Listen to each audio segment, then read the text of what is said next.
이번 지방선거에서 국민의힘 바람이 거셌습니다. 단체장뿐만 아니라 지방의회 역시 국민의힘 출신 후보들이 대거 당선되면서 향후 의정 활동에 관심이 쏠립니다. 네, 지방의회가 집행부를 얼마나 제대로 견제하고 감시할 수 있을지가 관심인데요.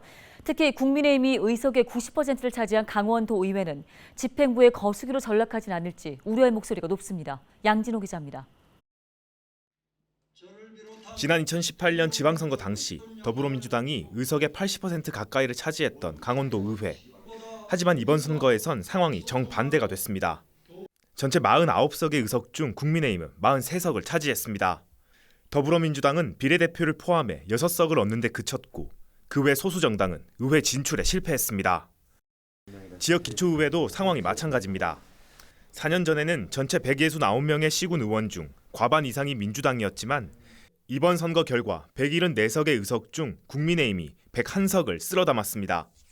18개 시군의회 가운데 14곳에서 국민의힘이 과반 이상을 차지했고 민주당이 과반을 넘긴 곳은 정선군의회 단 한 곳입니다. 새롭게 출범할 김진태 도정은 이러한 의회 점유율을 바탕으로 안정적인 도정 운영이 가능해졌습니다. 반면 감시와 견제 기능이 약화된 의회가 거수기 역할을 할 수 있다는 우려도 나옵니다. 강원평화경제연구소는 최근 논평을 통해 지난 7회 지방선거에 이어 또 한 번의 지역 정치 쏠림이 정당만 뒤바뀐 상태로 발생했다며 지방의회가 집행부의 예스맨으로 전락할 가능성을 우려했습니다.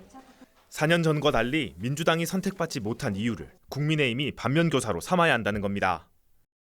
시의원, 도의원들은 자치단체장을 감시, 감독하는 기능들 이런 것들을 강화하지 않으면 전체적으로 잘못된 정책을 펴더라도 이러한 것들이 나중에 많은 이제 시민들과 국민들에게 원성을 살 수 있는 정책들이 나오지 않을까 하는 우려가 됩니다. 3주 뒤면 출범하는 민선 8기 강원도의회와 18개 기초의회. 주민들은 200여 명의 지방의원들이 집행부에 대한 내실 있는 감시와 정책 경쟁에 나서주길 바라고 있습니다. 헬로티비 뉴스 양진호입니다.